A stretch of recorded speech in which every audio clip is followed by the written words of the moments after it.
High everyone, Ilyas inside academy থেকে ইলিয়াস বলছিলাম। ব্যাস বাক্য সহ সমাস নির্ণয়। এখানে আমি কিছু এরকম পরীক্ষায় আসে ক্লাস 7, 8, 9, 10 ইঞ্চার পর্যন্ত থাকে। সমাসবদ্ধ পদ আমরা ধরে নিচ্ছি ব্যাস বাক্য সমাস। সমাজে দেওয়া থাকবে মাতৃপ্রীতি। তাহলে কী হবে এটা? মাতৃপ্রীতি। মাতৃ মানে মা, প্রীতি মানে ভালোবাসা, মায়ের প্রতি ভালোবাসা বা মাতার প্রতি প্রীতি। মাতৃ মানে মাতা। তাহলে কী হবে? র এর থাকলে আমার মতে বিভক্তি যোগ তৎপুরুষের মধ্যে ষষ্ঠী তৎপুরুষ। গ্রাম গমন মানে গ্রাম গমন, গ্রামে যাচ্ছে আর কি, গমন করতেছে, গ্রামে গমন। গ্রামে গমন সপ্তমী তৎপুরুষ। র একার থাকলে এ থাকলে সপ্তমী তৎপুরুষ।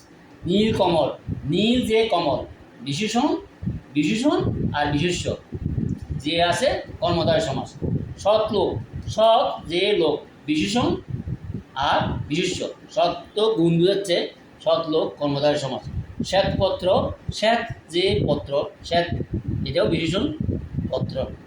কৃষ্ণসাগর, কৃষ্ণ যে সাগর, একই কথা, কৃষ্ণ কালার। তারপর শিক্ষক শিক্ষার্থী, শিক্ষক শিক্ষার্থী, শিক্ষক ও শিক্ষার্থী, এই যে দুটোর মধ্যে যখন যোগ করে তখন এটা দ্বন্দ্ব সমাস হয়ে যায়।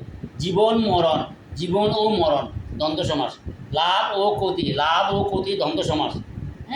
দশানন, দশ আনন যার, এটা যার থাকলে বহুব্রী সমাস, এটি মনে রাখলে হবে। পঞ্চবটী, পঞ্চবটের সমাহার, সমাহার সমষ্টি, এগুলো থাকলে দ্বিগু সমাস। উপকূল, কুলের সমীপে, উপকূল মানে কুলের কাছাকাছি, কুলের সমীপে, কুলের নিকটে, এখানে সমীপে পাঠাতে হবে, কুলের সমীপে, এটাও অব্যয়ীভাব সমাস।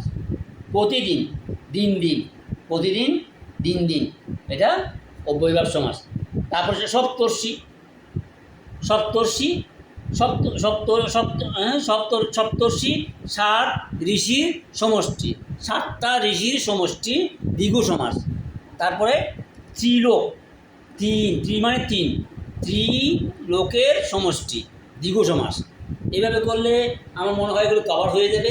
এগুলো প্র্যাকটিস করলে, আলোচনাটা শুনলে, বারবার ভিডিওটা ছাড়লে আমার মনে হয় তোমাদের এটা পরীক্ষা আর সমস্যা হবে না। Thank you very much for you watching.